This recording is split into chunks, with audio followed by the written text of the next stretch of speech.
Welcome, everybody. Thank you for joining what hopefully will be a super fun night talking about CollectorCon Newcastle, the newest venue spot for CollectorCon in Australia.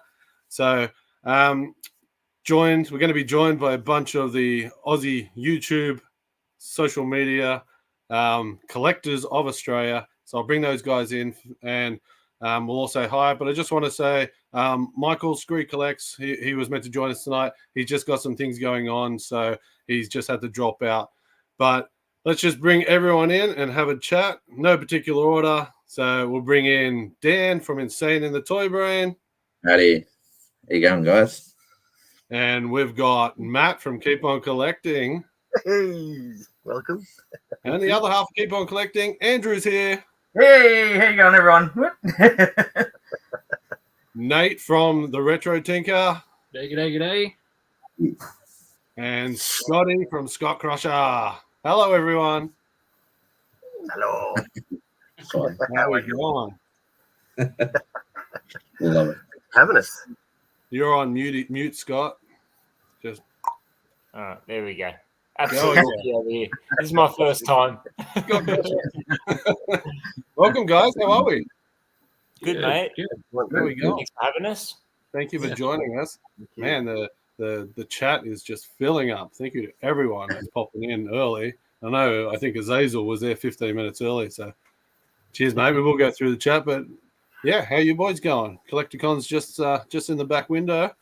What do you think? Just a quick. What do you think? Yeah, it was awesome. Yeah, it's great. It was a blast. Yeah. Glad away. Nate, that was your first one? Yeah. Was your first CollectorCon? Yeah. I've never really been to any sort of toy con thing at all. Yeah. So, yes, that was pretty awesome. It blew your mind a bit, like to see all the different sellers all in that one hall. Obviously, like so much to look at. Yeah, I'm used to hunting at like swap meets and things where you'll find like the occasional toy hidden amongst car parts or random junk. But this was a whole different thing. That's cool. Nice. I can't believe that was your first con. Wow. I don't even think I can remember my first now. When you go to the Penrith one, that's 3 halls. Yeah. Yeah, we'll have to get you to that one at some point, Nate. Oh, yeah. I'm hoping to maybe probably next year. Yeah. Next year, I'd say. It's definitely worth it, mate. Penrith one is huge. Yeah. So let's get into some chat and just say hi to a few people. Like I said, Zazel's been there for 15 minutes.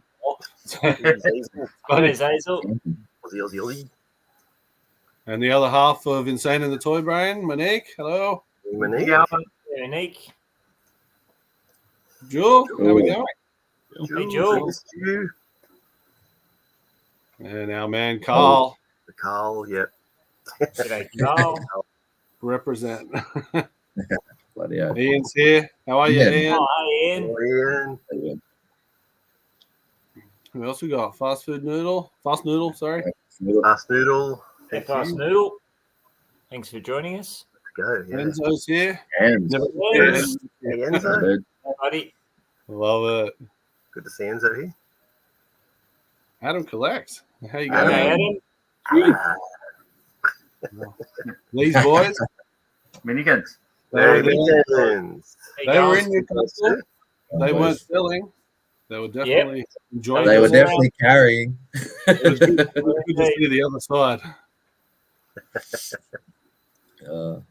And Scree is here. Hey, mate. How you How you going? going, man?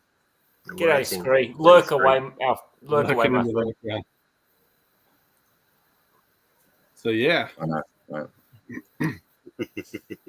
So CollectorCon Newcastle, like I said, it was the first time CollectorCon actually moved out of Penrith and Campbelltown, is where they did the other conventions, and they moved up to the north coast of Australia in New South Wales to Newcastle. And I have to say, personally, it was fantastic.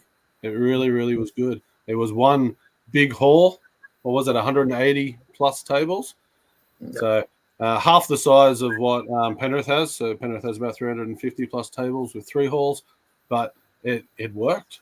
I thought it was really, really good. So, yeah, what did you think? What do you think, Scotty?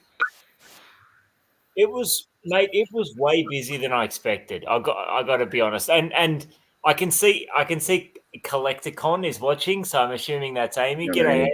Hello, Amy. You and your team, Amy, just absolutely crushed it, both in terms of sellers and on the sort of attendees. Yes, so well organised. You know, when it comes to Penrith, we know how ravenous the Western Sydney, Greater Sydney collecting community is. Like, you know, you get there 45 minutes before early bird, and there's a queue down the street, and we know to expect that, and we plan accordingly, and we get there early. And you know, when it came to Newcastle, I think I got there maybe 20 minutes before early bird, because I thought, you know what, this is going to be more relaxed. It'll be smaller event, and I was really surprised at how hectic it was. Not just in that morning when we went in, but like we were leaving, a few hours later, and people were still queuing up to go in. So it certainly blew my expectations out of the water in terms of the size of the event, and I would have to imagine that was probably the case for Amy and her team. But yeah, it was fun. It was a blast, but it was a busier event than I was anticipating for sure. You touched on something there, because every time, like you said, we walked out, the line was still sitting there. And I know early birds sold out, and I'm not exactly sure how many early birds get sold for that, but 10 a.m. was sold out. I'm sure it looked like all the other time slots were sold out as well. So great work. On the early bird sellout, like I feel like, I mean, listen, I got caught off guard, and Dino, you got in touch with Amy and helped me out there, but because I wasn't, again, like it was sold out quicker than expected. And maybe because of that, I should have expected the event to be as busy as it was. But like, I know early bird will sell out at Penrith, but I don't think it'll sell out. I don't think it's been selling out quite as quick as Newcastle, just because obviously Penrith's a much larger event, bigger capacity. But it was massive. It was massive. It sold out. Yeah, Amy saying it all just sold out. I'll just go back to Shanko and say, hey, mate. Shane. How are you? Shane. G'day, Shane. And I made this. G'day, Ollie. Thank you for tuning in, everyone. That was a good one. Yeah, Andrew, how was your experience traveling up to Newcastle? And yeah, well, I stayed up at Matt's, and because he's up the Central Coast there, and I wasn't really sort of like out to sort of like expect anything. So as in, I was going to pick up a lot of stuff, but I didn't even get round from the second table, and that was it. I started getting some. It was just amazing. There was quite a lot of stuff there, and I was sort of thinking, oh well, it's going to be smaller than the Penrith one, but it was great. It was awesome. So I was really impressed with it, because I think last time I didn't go to it, did I, Matt? The Newcastle one. So it was no, they held one. Yeah, they held one in a different venue last year. Dan and Monique were there. And that was just a small hall, really. Yeah. Oh, okay. Yeah, compared to that, it was really good. But that wasn't was that a different? No. That was a different fair. Hey. Yeah, correct. Yeah. Oh, this one was like a gold coin donation too, so that's why it got that hall got pummeled that one last year. There was so many people through there because they wouldn't have allocated time slots. It would have just been it was just show up sort of thing on the day, and there was about 20, 25 vendors in there. I wouldn't say there was a lot. It was a small hall. No, okay. That got me knowing that Newcastle was going to pop. I really I had an inkling that was like we were going to get there and it's going to be pretty busy because of that last show last year. But yeah, it was a good day. The original one, it was more like the Parramatta setup, like it's just a hall with a stage that was similar to the Parramatta one, but I think it was a smaller hall than the original Parramatta one. So, but yeah, Amy was there for that one too as a seller, I think, wasn't she? Yeah, no doubt, I think. Yeah. Yeah, so Ian from Toy Box Collectibles 2.0. So he was one of the sellers there on the day. So there were so many sellers. I don't know how many sellers there was because we always look at the cons from a table perspective, 180 tables, but like one seller might have 3-4 tables with all their stock in it. So What about you, Dan? What do you think? What do you think of the? What do you think of the event? Yeah, like I said about that show last year, I was kind of knowing that it's going to be busy, but it did get busier than I thought it was going to get. By about 10 a.m. It got pretty crazy in there. But I had an inkling of a table having a certain piece that I wanted, so pretty much as soon as I got in, I ran there and spent all my money. So I was kind of like just walking around with like $50 here, just trying to find other things. So I was kind of probably blindsided a little bit towards the end there because I just didn't want to fork out more money on stuff. But it was a great show, and there was a lot of tables that we see, but there was a lot of new ones too. So and yeah, different sorts of things getting sold. There was a fair bit of vintage there, which we all like. We all love our turtles, so Owen was there with a whole new edition. Like I thought I had everything, but he's even got more stock now, so that was kind of cool. I know. I'm always blown away by just the quality of the stock that Owen here for Toys has. Well, he's buying more. Wow. Yeah. So I was talking about that, because at Penrith so at the last Penrith he wasn't planning to buy any more big collections from the States, or he was sort of working through what he currently had. But yeah, since then, did you say two? He's made a couple of big purchases, Dan. Yeah, because I looked through his figures and I'm like, wait, this is new, and he goes, I bought 2 more collections. I'm like, Jesus, but all that box stuff that's good news for us. Yeah, excellent. Yeah, he did have a vintage Technodrome, which was his from his childhood, with the box there. So that was really cool to see. And it was reasonably priced too. It was missing a gun, I think he was saying, but like it was like $650 of a box, and you're paying $650 for pretty much $700 for a complete one these days without a box. So I was looking at his Krang Android body, and I was thinking, which one of you two are going to pull out some money? Scott, you all were looking at that. Was that boxed? No, I didn't see the box. Okay. Not to say it wasn't. I just hey guys, did you see? Talking about Ninja Turtles. Well, before you move on, do you see they're reissuing the original Turtle silhouette? Yeah. Yeah, I did see that.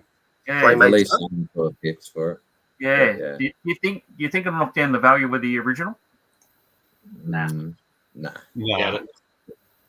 Sometimes, like with the Technodrome, for example, they changed a couple of things that the Technodrome suffered upon, like a little door hatch. They put a little handle on it and that, but I don't think it'll wreck the vintage value. Okay. Well, I mean, see, a lot of these reissues, there's some changes. Not insignificant changes. Like, they reissued the Technodrome and it scaled down by about an inch overall. So, some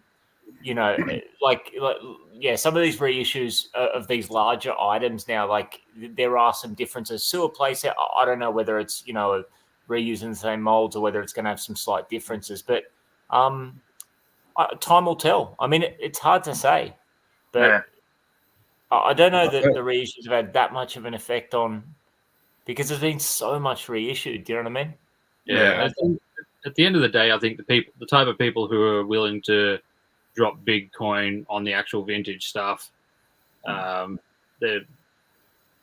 what they're going to do. They're just going to buy the vintage because that's what they want. I like the idea of the reissue stuff. It's because the people who can't afford the original stuff anymore have a chance to get their hands on something at a fraction of the cost. That Technodrome is like $140. How are you, David? G'day, David. Thanks for tuning in, buddy. Just on that, see, that's probably the only way I'm going to own a Scratch. So Scratch the Cat. Yeah. He's a very expensive vintage figure. If and hopefully they release him as a retro, I'll probably get him, and I'll be happy with that.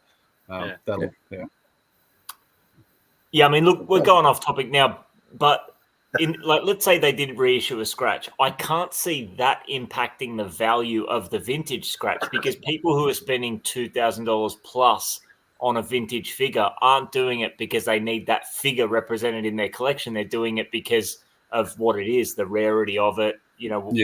So I can see some like cheaper items being impacted in value by reissues, because it potentially takes buyers out of that market because they'll settle for the reissues. But When it comes to other, larger, more expensive items, I don't think so. But I don't think I'm any expert. I just, I just apply my own the lens of my own collecting to it, and time will tell. That's it, and that's the same way as Adam's comment there. You just put your own lens on it. He wants the reissue sewer layer. It's way cheaper, fits for him, and you get a nice crispy box. I mean, that's really something that is another nice selling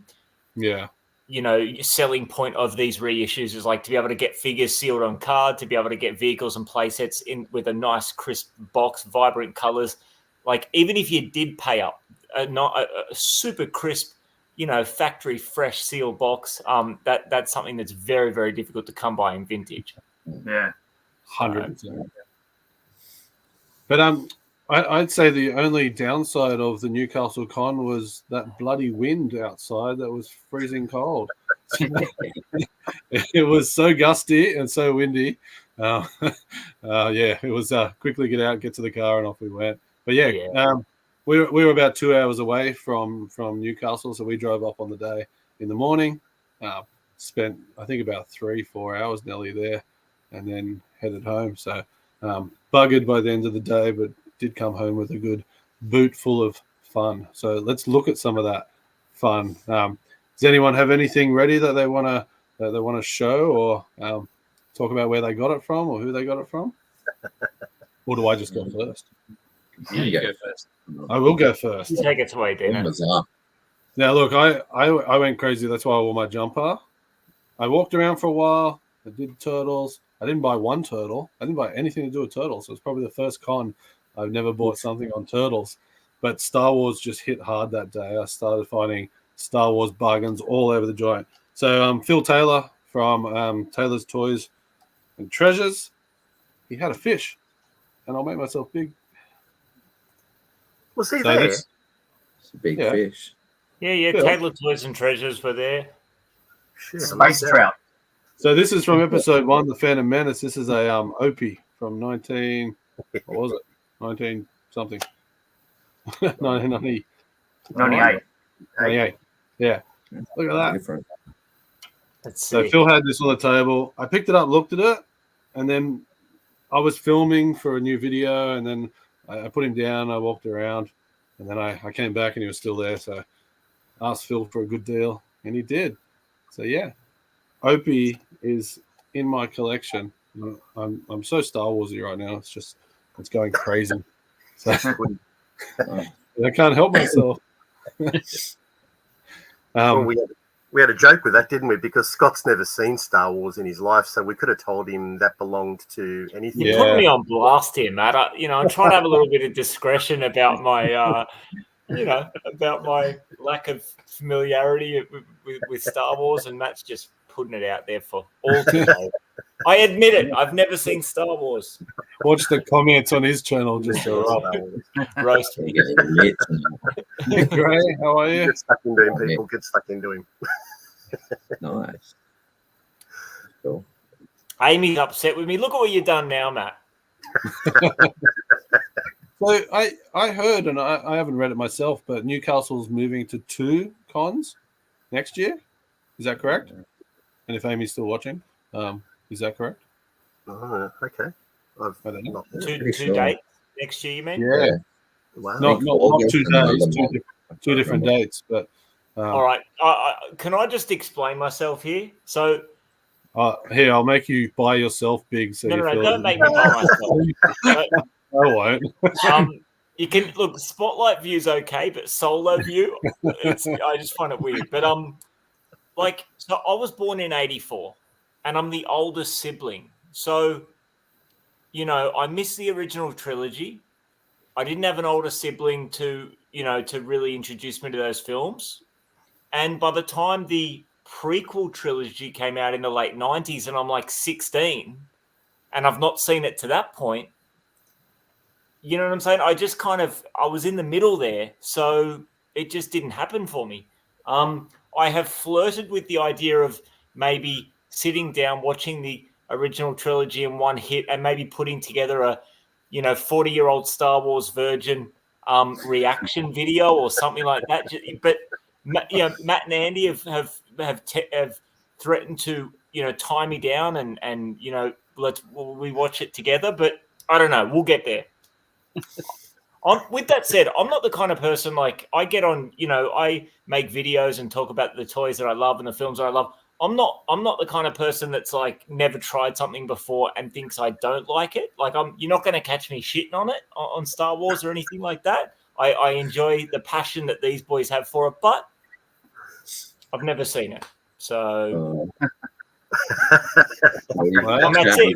And that's it. all I will say is just start with the first vintage ones.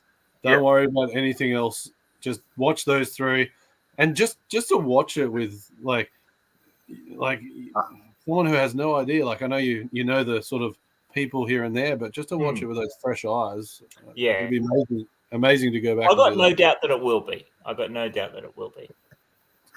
I love how Amy's still just giving it to him. It's great. I try and fly under the radar when it comes to Star Wars, Matt, and you've just ripped the Band-Aid off. Grabbed you, thrown you there. Look at this guy. We've kept a secret for so long. So Amy's confirming, 2 dates, April and August. Awesome. So, nice. There we go. So, Amy, can I just ask, does that mean we have like an additional one, or does Penrith go down and we have the, do we lose a Penrith for a Newcastle, or does that mean we have like 7 shows total next year? Be curious to know. That means, Nate, you got to come to 2 plus the Penrith. That's 3 times we're going to catch up with the next one. Sounds good to me. Just move down. Love it. BTR Dave. Hey, Dave. How you going, bud? Thanks for joining in. I hope you didn't catch that whole bit about. Anyway, never mind. Let's move on. All right. I'm losing the respect of the community by the second. There was a comment around. Did anyone find a Grail? So, yes. Did anyone find a Grail? Yes. One of us did. At least one of us did. It was a favourite moment, to be honest. Do you want to save that, or do you want to show it now? I'll just show it now while it's out, and then I can tell the story, because it was a great moment. It was one of the first things I had seen, and I kind of just thought, I don't want to rush into it, unlike Andrew, who just goes off and first table. I just wandered around, and by the time I decided to get it, I'd met up with Scotty and Nate and Andrew, and the 4 of us just decided, and it was cool just to have a couple of your mates hanging around and just go off and to this table and make the purchase, and here it is. It's a Master Universe Bionatops. It's in great nick, so it's from one of the last lines. It's not complete. It still needs its gunner mount and a couple of guns up on the horns, but I'll track them down eventually, just to have the figure so I can display it next to the Tyrannosaurus Rex. So that is a Grail piece. I've spoken about this for the last few years on, when Scotty and I do our, what our focus list for the upcoming year, and that's been on there. And I really did not expect to pick it up. It's blew my budget for the day, but I'm pretty happy with it. It's fantastic. That's wicked. So is that on your? Was that on your 2024 top 5? Yeah, it was just mentioned as part of a big item, like a big item plus a Grail piece that I wanted. Nice. And, that's so good. It'll make it in. If we do it again next year, this will make it in for sure, Scotty, on a big 2024 pickup, because that's top 5 2024 . Yeah, so that's probably got to be a front runner in your top pickups for 2024 so far. Hey, at the halfway mark or a touch over halfway. For sure, yeah. If you're going to do like a mid-year, how you going with your collection type thing, that would definitely be up there for sure. So was that a find at the start?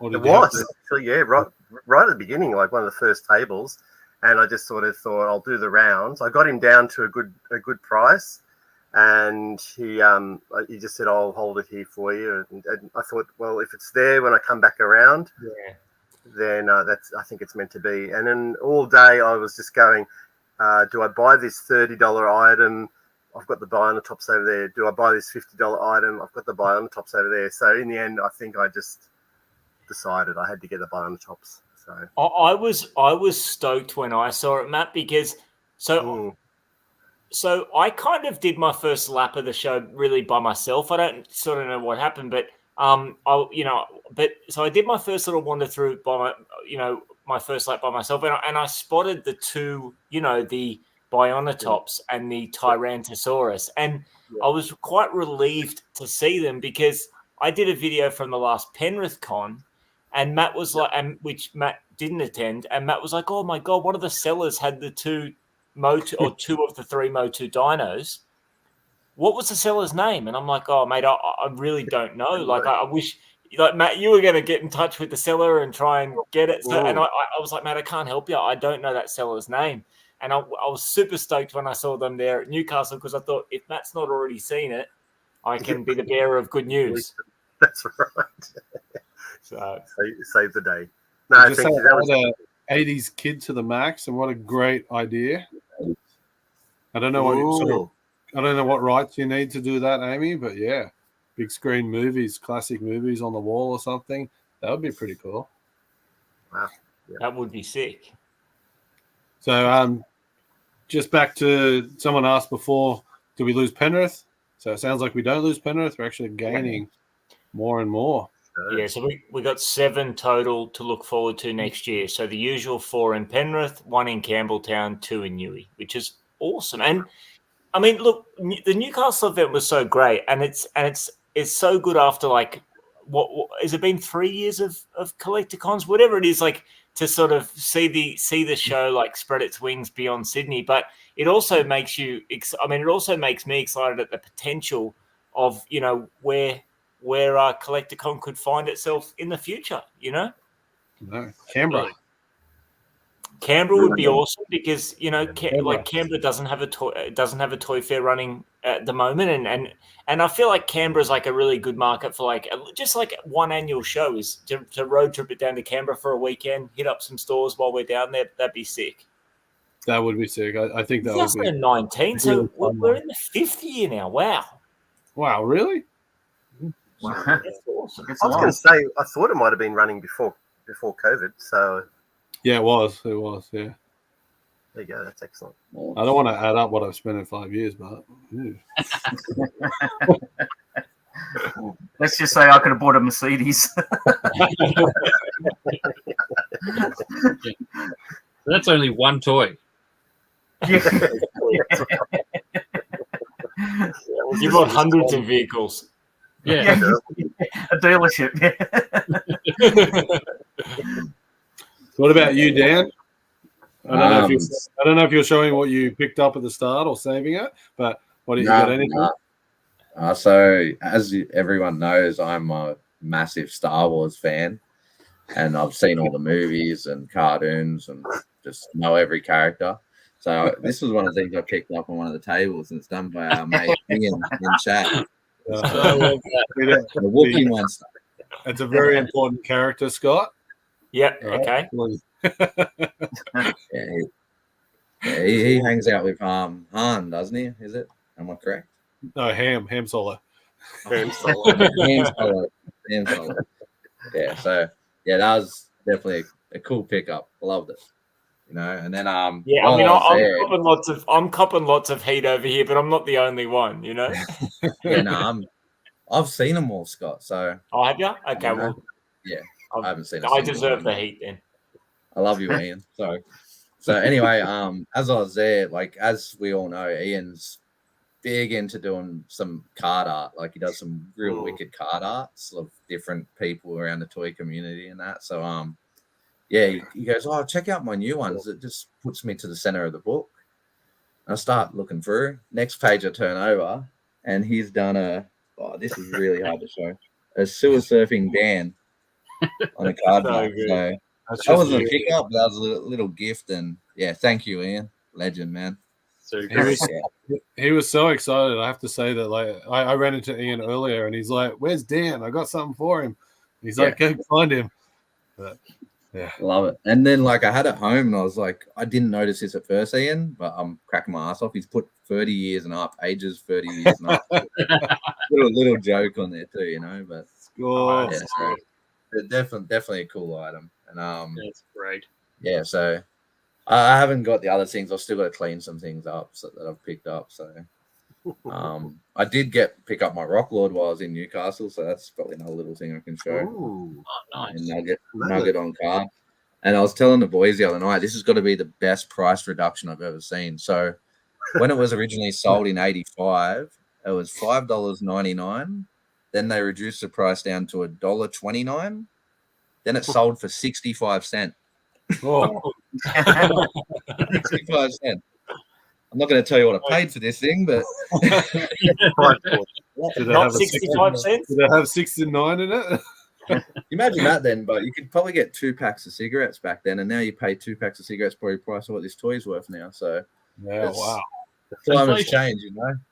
Inflation. But yeah, they're definitely a cool little pickup. But that was a sale on an auction. So but yeah, yeah. And it's Monkey Monster, untouched.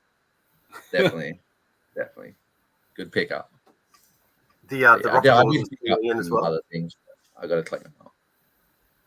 That was from Ian as well. The Rock Lord, you bought that from their No. So that was from a charity auction that Tony organised. It originally was from Toy Tactica, I'm pretty sure. Yeah, I think he had a little trade or something.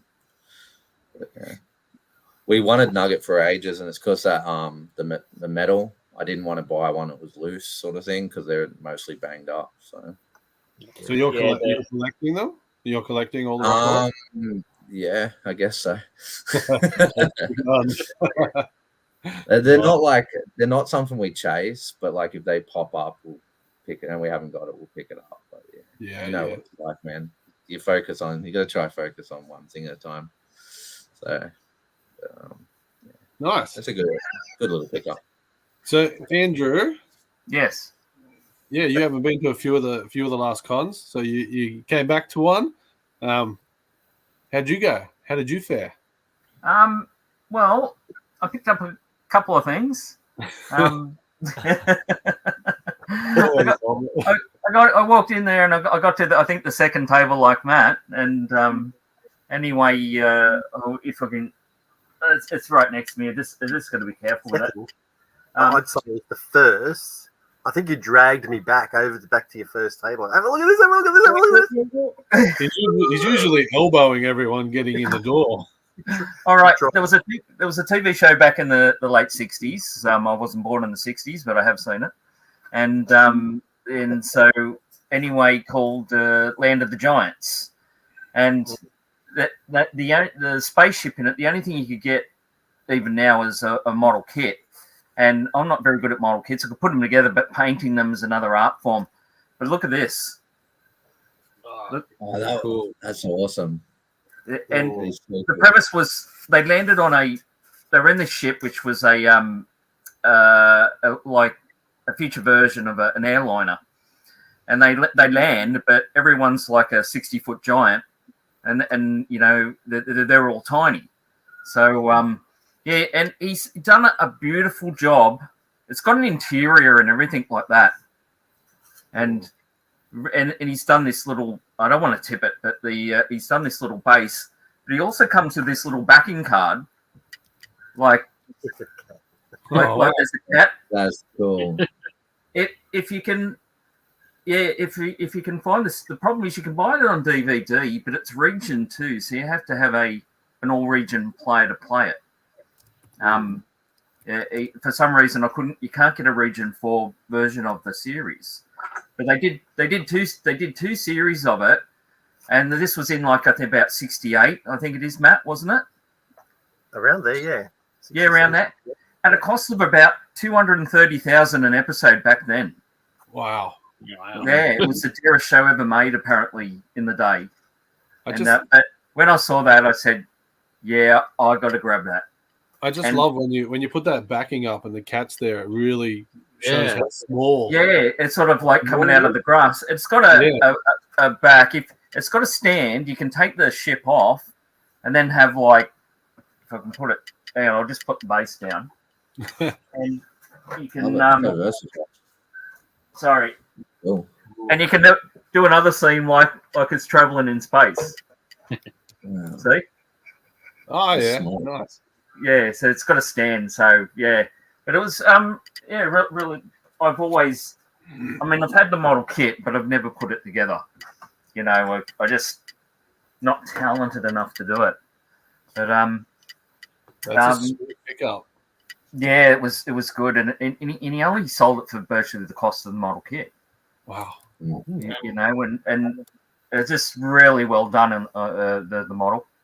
But yeah, it's something I always wanted because I mean, I seen on like YouTube they've done 3D printed ones, like bigger versions, but you know, and you got to glue them together, but you still got to paint them, and you know, so. But anyway, should I continue on, or do you want to go to someone else and then come back? No, show something else. I just want to say hi to Sci-Fi. How are you, buddy? Also, I mean, obviously it was after there was some G.I. Joe there, and I was lucky to pick up. I picked up a devilfish. Ooh. And it's complete. I picked up a Cobra sled. Do you know where you got these from? Who you got these? Yeah, from Was it Uncle Tony? T's. Yeah, Tony's Toys. And he had them all there, and I just went yoink. Just No, you and G.I. Joe.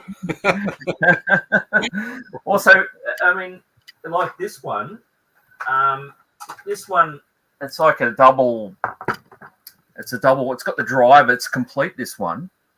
It's called the Maggot, and it goes. Hang on, sorry. Over you. I need 3 hands. It sort of goes together like that, Oh, nice. and it's complete. And Yeah, wow. got the driver and everything. And I looked in my book, the G.I. Joe book, and they said the driver is actually the most hardest thing to get. The Maggot driver. Yeah. You know. So that I was really. Complete? Yes, it's complete. I thought it was missing the little. Hang on, put this down. I thought it was missing the. Wrong half. The radar dish, but it was actually inside the underneath, and I was really happy that it had the radar dish, so it's complete. And it's one of the things you find accessories like Matt did on the weekend. I was checking my Snowcat, and we were watching this YouTube on it because we're debating about if it had the steering wheel or not. And the bloke says, "Oh, and this back opens down," and goes, "Oh," Matt goes, "Oh yeah, it does it." And he opened it down, and there was all these accessories that he'd bought and hidden away inside. How many years would it have been in there, Matt? I don't know. When we very first went to Kyle's, I think it was from there. When was that? Like a couple of years ago. Yeah, he's going, "Oh my god, it's got accessories there." And so also got a which I cleaned up actually. It's a Dreadnought Mobile, and it's got the driver in it.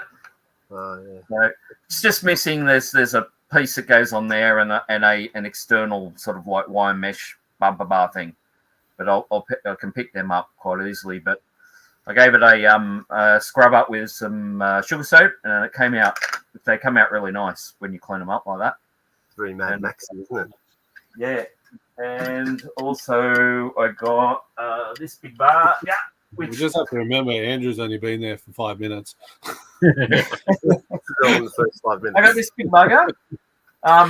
It's missing some missiles and the cover of the top here, but I can find it. There's another hard one to get. But I was really happy with that. What's that called, Andrew? Pardon? What do you know the name of that one? I'll have to look in the book. Actually, I've forgotten the name of that one. And there's another little one which I've forgotten the name of as well.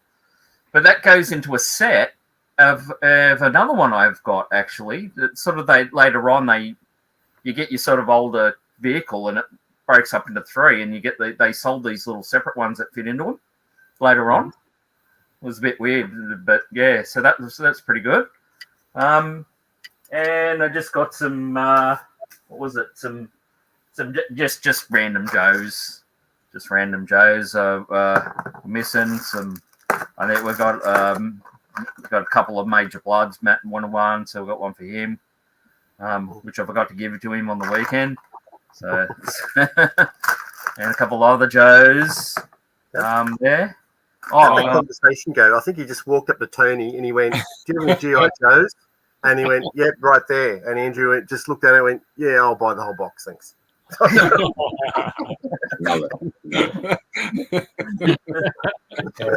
So are we expecting a Keep On Collecting Joe's video coming out soon? Because you've been doing Joe's for quite a little while now. I have. I've been. I mean, I haven't even done anything on the flag or anything. Look, because we did videos on the weekend for this thing behind me and some other MOTU stuff. So that Matt's left to spend a lot of time editing that one. That's for sure. And then which you'll love. And the film, right? Yeah. But the last thing I picked up as we were going out, which had. And as a kid, but and that's this that's cool. That's 1974 Batman alarm clock. So you had that as a kid? Yeah, I had one as a kid. Yeah, that is awesome. Wow. Yeah, I don't know. Hey, it still could be at home at my parents' place somewhere. I don't know. That would have been a nostalgia hit for you, seeing that again all those years. It does talk, but they said he hasn't sort of tested it properly, or I'm not sure. I'd have to look it up and see. But I think you press the head here or something, and it used to have an alarm and whatever Batman used to say, get up, whatever, and holy alarm! It's time to holy get alarm. Up. Yeah, but that's. I don't know why the Batmobile's purple. Maybe just to make it stand out a bit more. Yeah. Yeah, I thought that was a bit weird, but saying that, McFarlane is bringing out a Batmobile that's purple with the Joker, the original one. I think it might have been in the comic or something like that. So there you go. Cool. Ladies, Kid to the Max has got that as well. Yeah. Yeah, so the Bugs Bunny one. Actually, Matt's partner's got the Bugs Bunny one. Yeah. Got the Bugs Bunny one, yeah. There you go. You got the whole set. Well, I'll move on to Nate. And for those of you that don't know, Nate, his YouTube channel, The Retro Tinker, he loves to and is amazing at creating customs and bringing the toys that we love from the 80s, 90s, and everywhere back to life with all his artistic skills. So. Nate's always on the hunt for very specific toys, and I'll let him get into that. But how did you go, mate? I did well.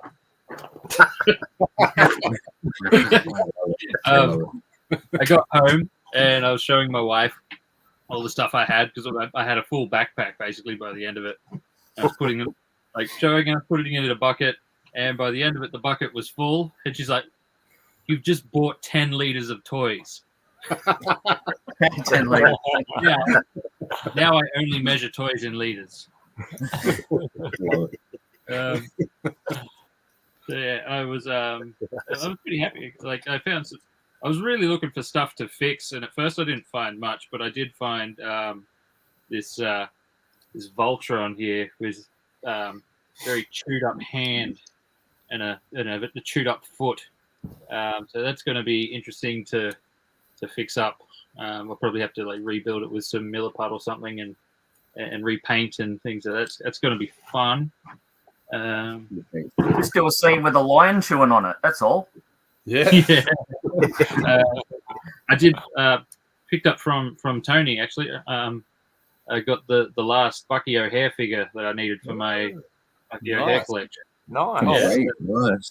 Cool. Yeah, so that was pretty awesome. I also got from Tony Mumra, which I've been wanting one for a while. I don't have many Thundercats figures yet, but you always need the bad guy, the main bad guy. Yeah, Mumra is so cool. I got a Transformer trail Cloudbreaker. Yeah, wow. Yeah, That's cool. some bits missing, but that's another project to track down. Yeah. So your eyes while you're hunting, Nate, you're just looking for those little $2 bins, those little tubs full of broken bits and pieces. Bang for buck, really. Stuff I could pick. I did from Retro Cartel Collectibles. I did get one of these turtles. I first saw one of these on Dan's Instagram. It's so cool. I just thought it looked like a middle-aged turtle on his way to a golf day before he picks up his kids from his ex-wife. Yeah, I saw there was another one there because I'm pretty sure they got theirs from Carl as well. And it was good. I got to meet Carl. Had to have that. I love that turtle. The transforming turtle that his shell's cracked and he's very moldy on the inside. He must have played with him in the bathtub. Your eyes just light up when you see that stuff. Yeah, it was junk. Yeah.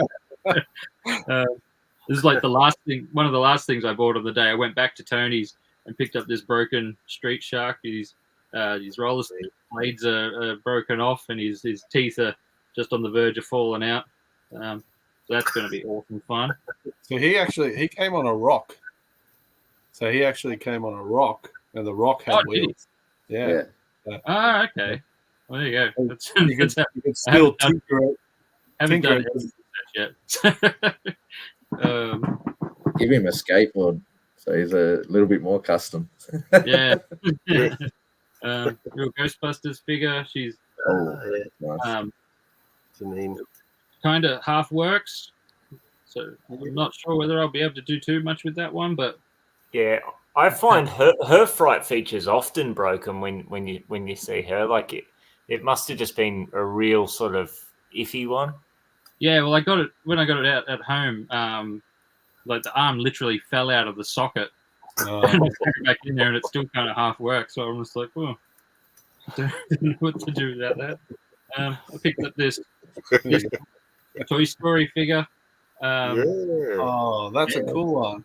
Yeah, it was like it stood out to me, and it would have been I saw it on Matt's channel or something. And Matt's got one that he put with his MOTU stuff, and I thought that's an awesome idea. So now I've stolen that idea. Yeah.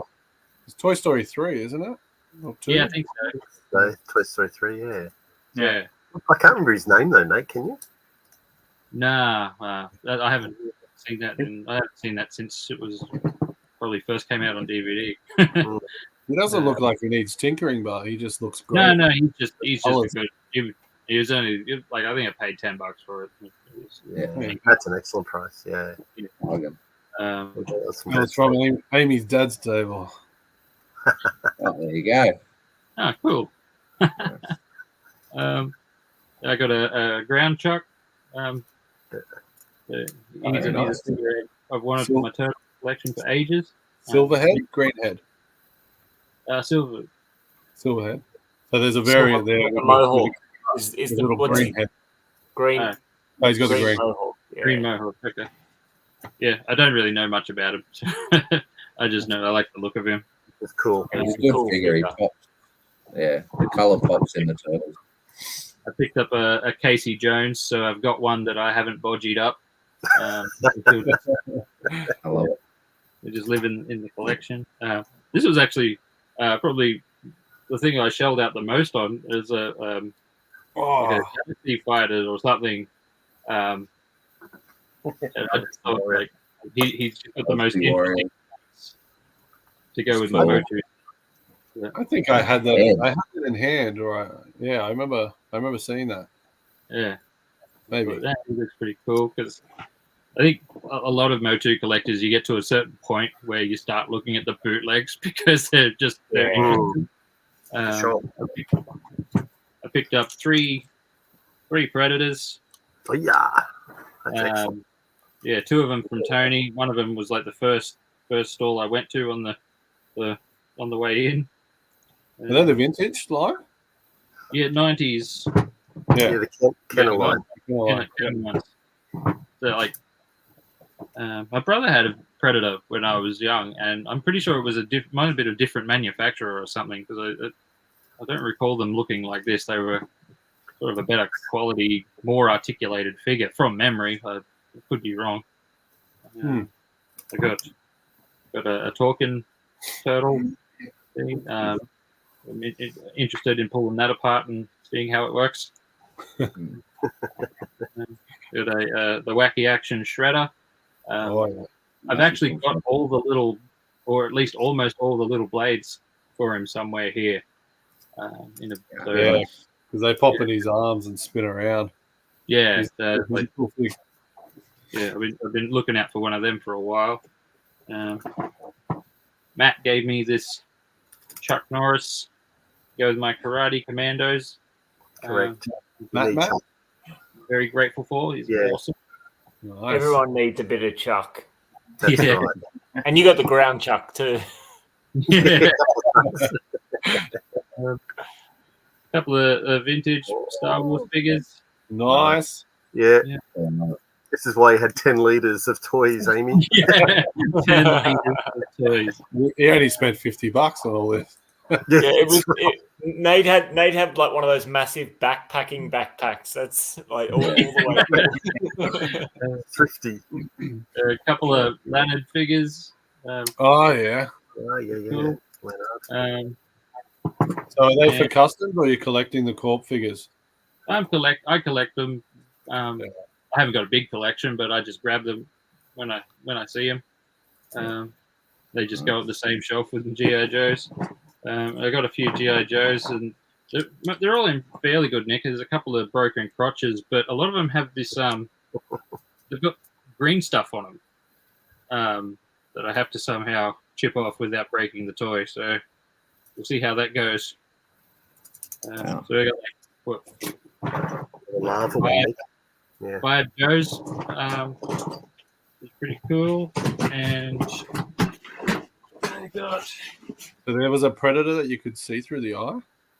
It's a red one. It's a lava one. I think Matt's gonna show. That's that one there, probably. I'd say it's probably the red one, the lava one. Oh, that's insane. That's cool. Yeah, they're pretty cool, these ones. Translucent. Yeah. Are all their sculpts? Sorry, off topic a little bit. Are all their sculpts the same? Because I've got one Predator and that's the same sculpt. Yeah. There's a couple. There's a few that are the same, and there's a couple of individual ones. Yeah. So two of the ones I picked up were the same sculpts, but just different colored plastic. Yeah. Well, there you go, Movie Maniacs. Maybe Nate. Maybe that was your brother had Movie Maniacs. Maybe. Yeah, that might be it. And also, I picked up this. I had no idea what it was, but I like the look of this robot. Toy Biz from 1992, and I put batteries in it. It works. It does. Yeah, it doesn't really like. It's got wheels, but they don't like. It doesn't move about by itself though, or anything like that. You just push it around, and it's got 3 buttons. I'm a sucker for a robot. And You are. Matt. Simon, how are you, buddy? Gave me this Simon.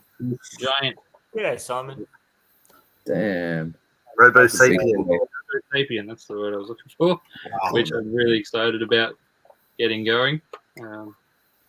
That's cool. Yeah, I wanted one when I was a teenager when they came out, and like I wasn't even into toys at the time. I was just really into robots. So thanks, Matt. That's awesome. That's all right, my friend. Hopefully you can fix him. I think it was just the remote control part. I think that was with the batteries rusted like that. Yeah. I had a quick look at that. It looks like it'll probably start working after a clean up and just resolder the wires back on. Yeah, that's right. Yeah. Good. That thing looks like someone gave you an Oscar when you go like this. Heavy. And yeah, that's my haul. That's my 10 liters of toys. That is an awesome haul, man. Yeah. I love that. I can't wait to see some of the projects and videos that come out of that, mate. That's always the exciting part for us. You know, when we see what you pick up to see what form they take. Yep, I need to get my desk net cleaned up so I can start filming again. just such a wide variety of toy lines there too. Like, yeah, I just kind of grabbed whatever took my fancy and was cheap. that's the best. I sort of have that mentality too. I'm like, I'm there. I might as well take advantage while I'm there. Yeah, you did. He entered with a child in a pram and exited with a child in hand. Oh, with that said, I better show some of mine. Hey, but yeah, yes. No, you're definitely right. So, I actually got what's his name? Kwame. Oh, awesome. Captain Planet. Captain Planet. So what was that?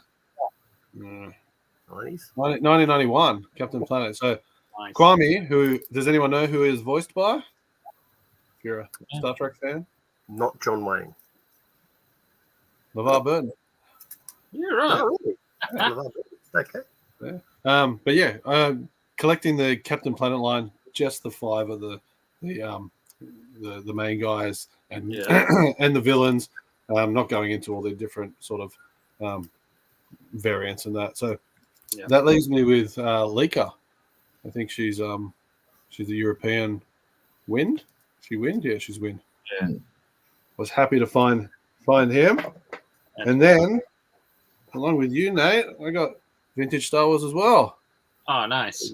So I added Princess Leia and Bosch outfit. Look, I had been holding out for one with a helmet, but I just don't want to pay that money. Yeah.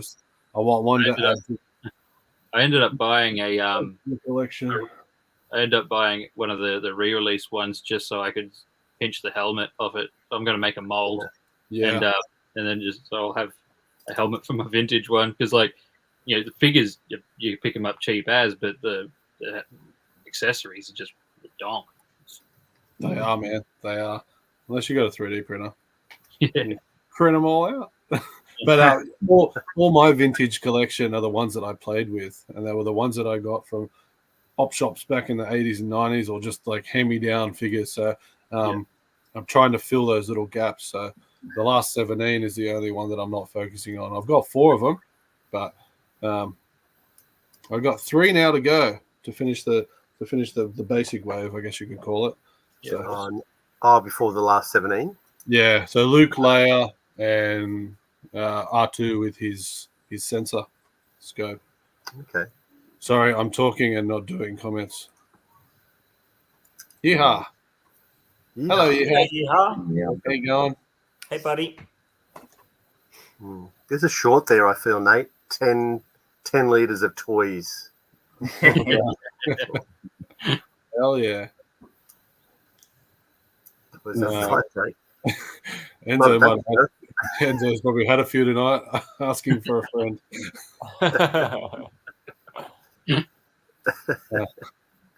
All right, so I'm going to stay with Star Wars, and this was a pickup at the end of the day.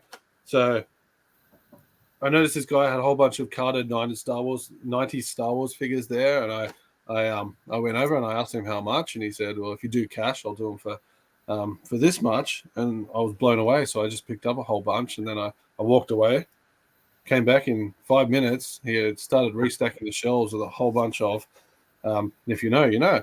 These are the Star Wars Expanded Universe figures, and I got the whole line except for one. So, Cole Katan. So the cool thing about these figures, and I'll show you, is the back of the cards actually fold out. So if you follow the cutout line here, this actually folds out so you can display them like that. Oh, cool. Yeah. Not easy to come by, especially on card, to have that 3D playset. These were $10. He wanted $10 cash. Wow. So that is why the pram got full, because I couldn't. My hands were too full trying to pick these things up.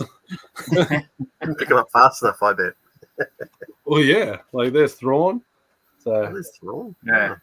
it's the original Grand Admiral Thrawn. Yeah. That you could get. So you got a whole bunch of cool ones in there. So I got them all. The only one I didn't get, where are we? Is this This guy here. So I had him. I had him from my childhood. So I decided no, I didn't need him, and I thought I'd leave something for someone else.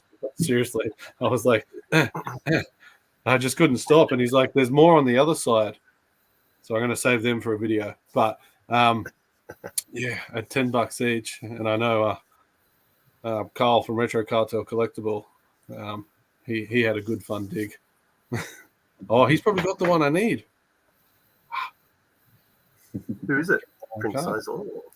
He was the Imperial Senate. Oh, okay. Yeah. So yeah, I just went Star Wars crazy and just had a blast. But $10 carded figures. I mean, it's hard not to, you know. I don't blame you. I'm going to scoot over to someone else now so I can catch up on all these comments. Who's got something? I do. Scotty, do you want to have a go? I'll go quickly. I feel bad following these guys because I didn't load up my backpack. I mean, I picked up a few cool pieces. I had an interesting CollectorCon. I had the kind of CollectorCon that I would have, going back a few years. Like, I just picked up a lot of cheap and cheerful kind of figures for the collection. Like, honestly, and I was kind of disappointed at the time. I came home with money in my wallet, which is not ideal at a toy fair because it's burning a hole in my pocket. But that's just the way it goes sometimes. No, like, the last couple of CollectorCons has been like a big item of the day. You know what I mean? It might be like one of the harder to find TMNT figures complete from Owen. It might be, a larger piece. I didn't have that this time around. Just a bunch of, cheap and cheerfuls. I'll show a couple of them. I'll continue. Nate showed a Bucky O'Hare figure. I'll continue that theme. I picked up a couple of Bucky figures from Tony B. I got Bruiser the Berserker complete. I needed him. So, and these Bucky O'Hare figures are awesome. Like, even though they're Hasbro, they kind of have a bit of a TMNT vibe to them in terms of the scale, the colors, and just all the sort of humanoid animal creatures.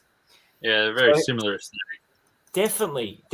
But interestingly, like these came out in 1990, so it's not like these were some of the other copycat lines that came out a little bit later into the 90s that were trying to ride that tidal wave of human animal hybrid, hype that TMNT created. But anyway, we got Bruiser the Berserker.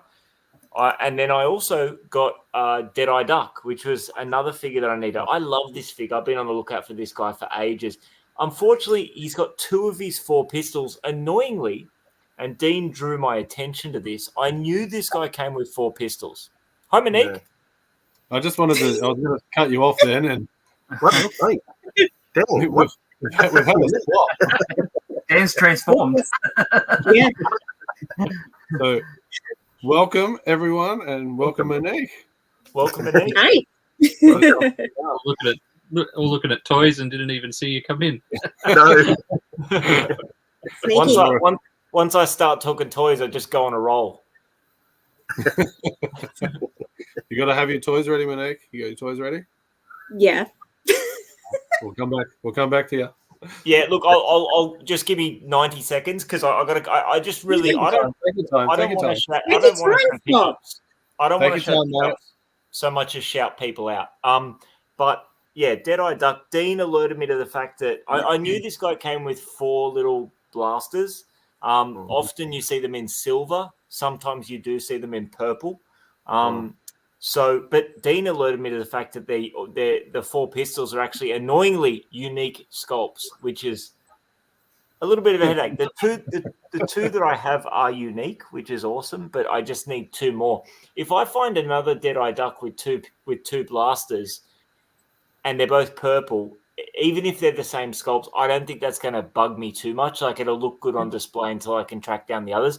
He also came with one of Dogstar's blue pistols, but the sort of 1 blue, 2 purple on display just kind of kills my collecting OCD. But that's what we have for now. Soft head these figures. I never realized that Bucky O'Hare figures, at least these ones that I picked up, are soft head. So do you have Dogstar? I do have Dogstar complete. I actually got him from Adam Adam collects in the chat. Hooks me up with my dog star. So you're saying there's a dog star weapon spare? There is a dog star weapon. If anyone needs it, if anyone needs it, holler at me. If anyone has a Deadeye Duck pistol to trade, that would be even better. But if not, that's okay. I got you regardless. So I think my Deadeye does have a double sculpt, but again, like you said, we'll have to figure out if it's the same, if it's the one that you need. Matt, do you need a dog star blaster?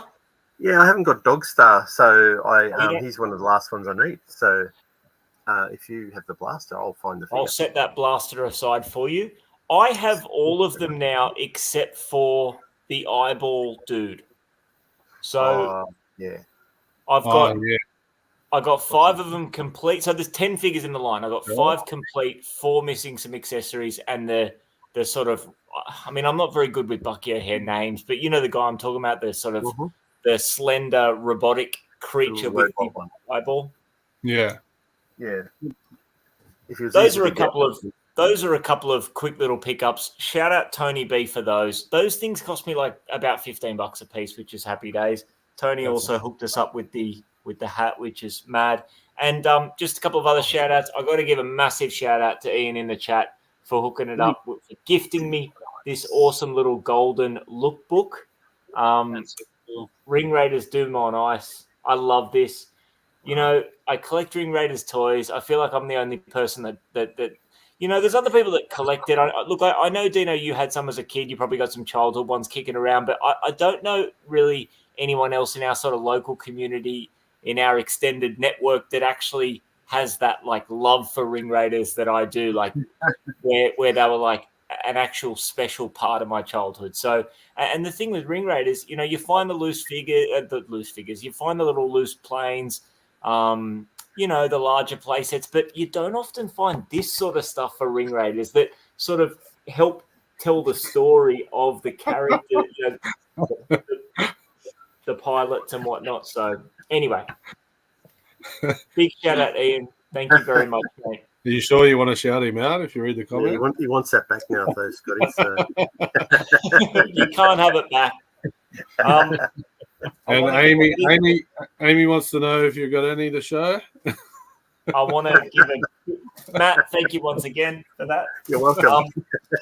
I want to give a big shout out to our mate Scree, who's, I know Scree hooked Dino up with a whole bunch, but he's also hooked me up with a Gladiators inflatable. These are for the modern series of Gladiators, as well as some trading cards, some holographic trading cards. Now, I think these were like a giveaway as part of a competition. Dean entered, he got some.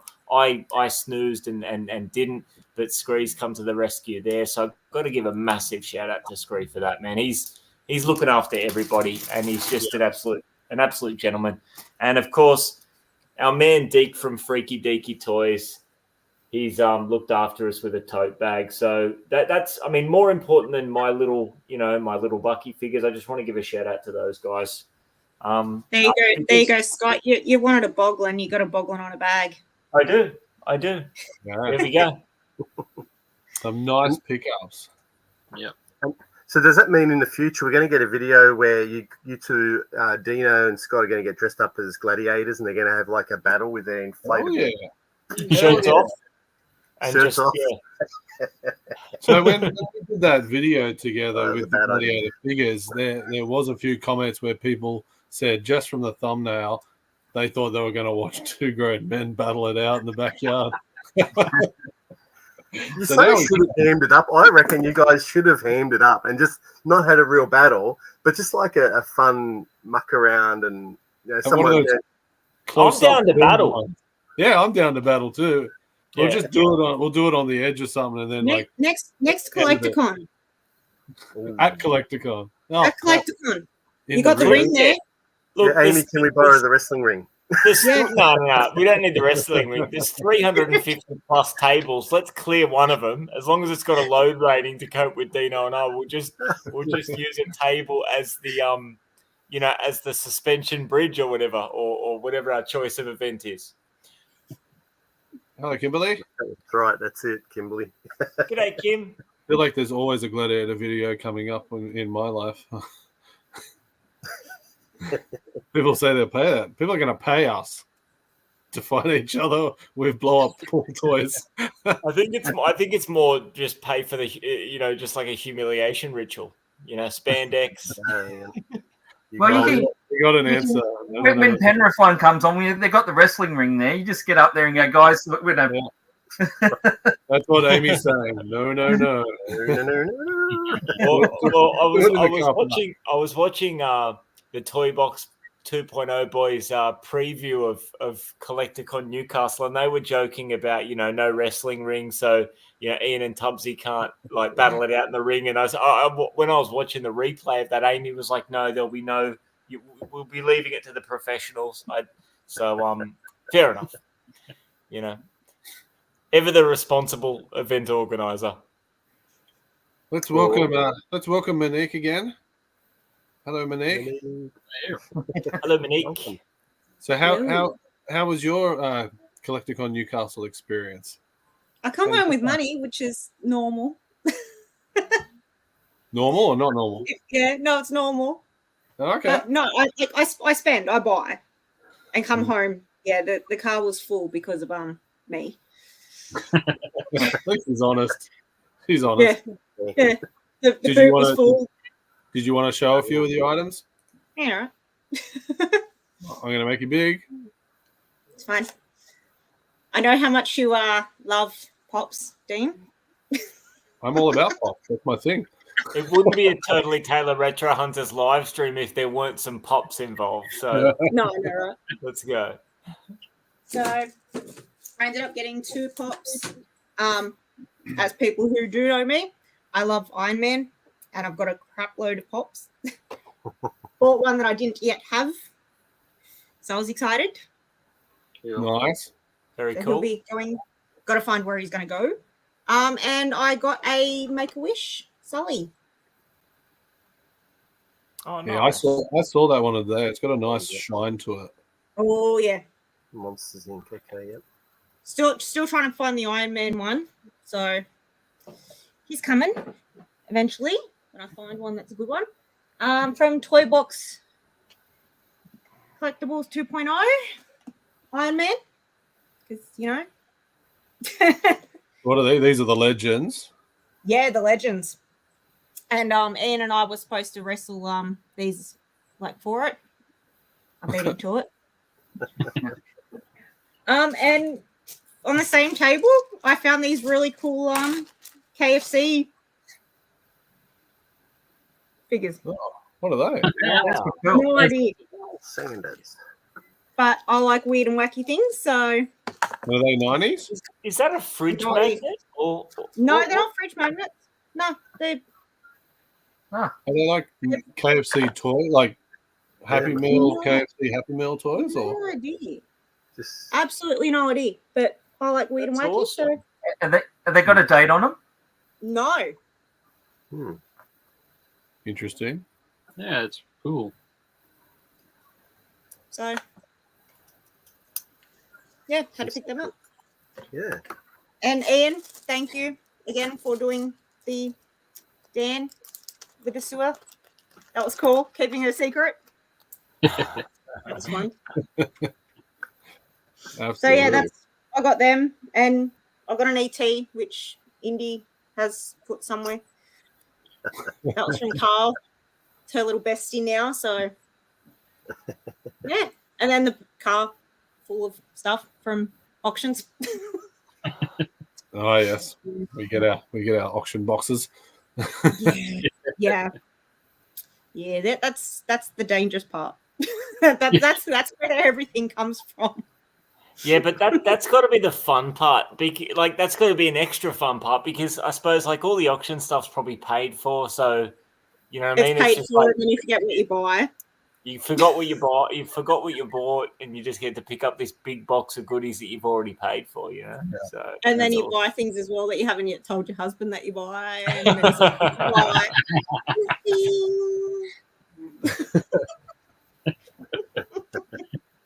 so yeah, they're my pickups. Nice, Very cool. nice. I'm just gonna chuck myself in. So, talking about the Star Wars HasLab and backing that, I never backed the Razor Crest ship, so this wasn't a pickup for me at Newcastle CollectorCon, but my dad, who was there as well, he went and bought me a Razor Crest. So I think you've got one day, Andrew, in your collection. Yeah, I got one. The box is huge, right? Like there it is over there. There you go. Mine came with figures, but did yours?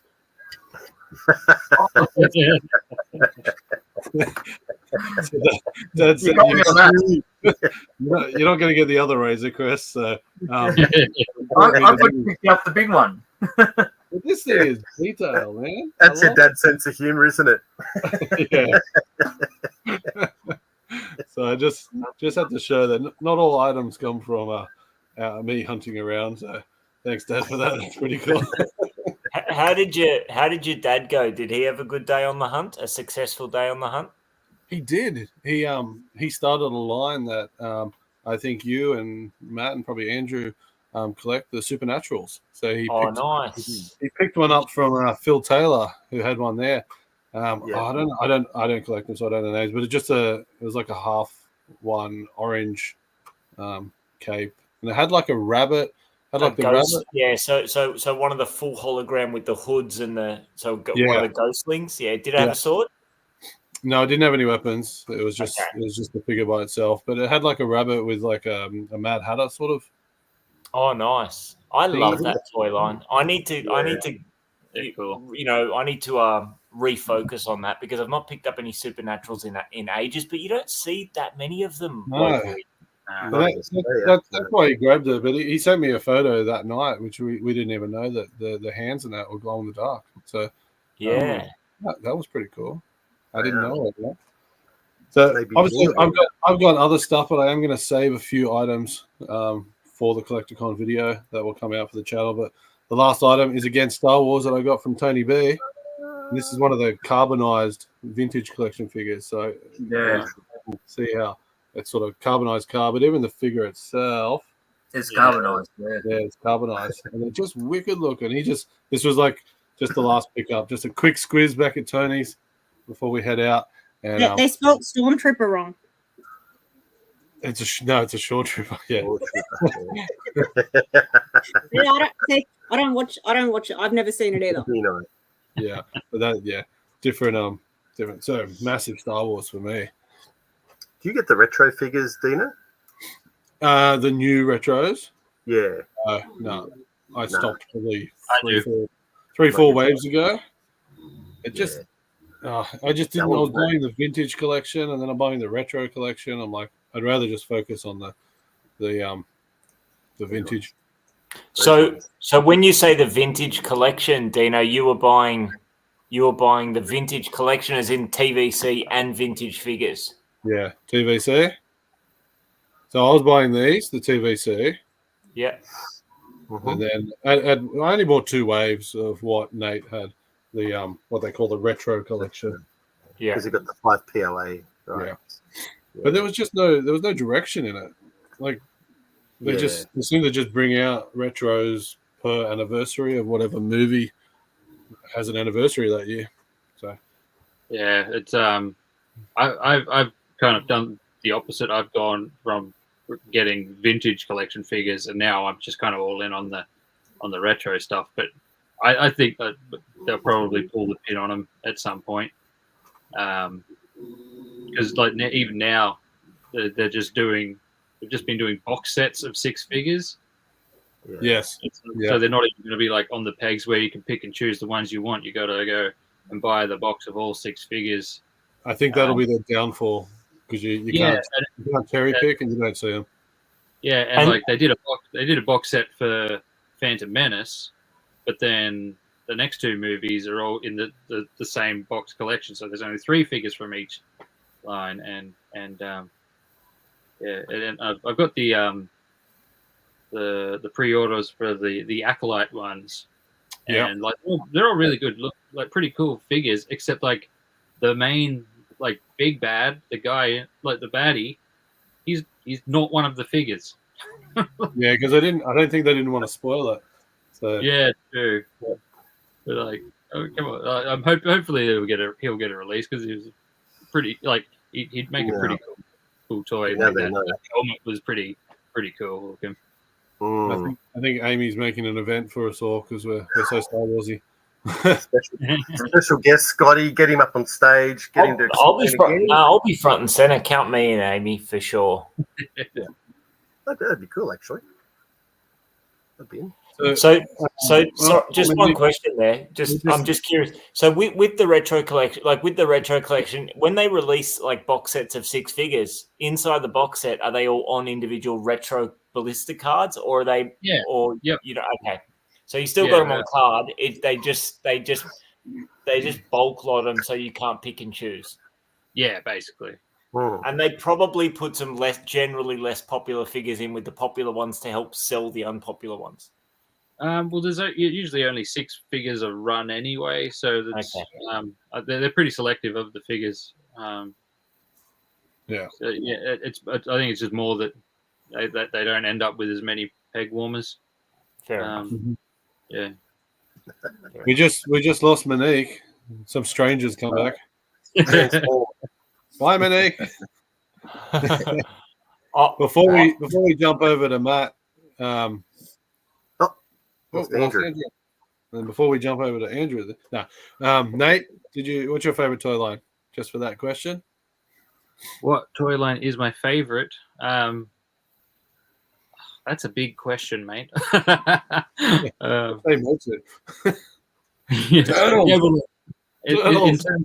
In terms of shelf space, MOTU it takes up most of my toy room. Yeah, that's it's something I never intended to like. I never started to think I was going to complete anything, but I'm actually, in terms of figures at least, I'm starting to get fairly up there with the MOTU stuff. Jar heads are my favorite. I love the jar heads. They're so good. The Marmalorian. I love it. You could have your own stand at CollectorCon just selling those. So we'll jump over to Matt. We've lost Andrew. Hopefully he comes back in. Internet. His internet's dropped out again. Something he wanted to talk about too, but how did you fare, Matt? Yeah, something behind him he was going to talk about. He loves that thing.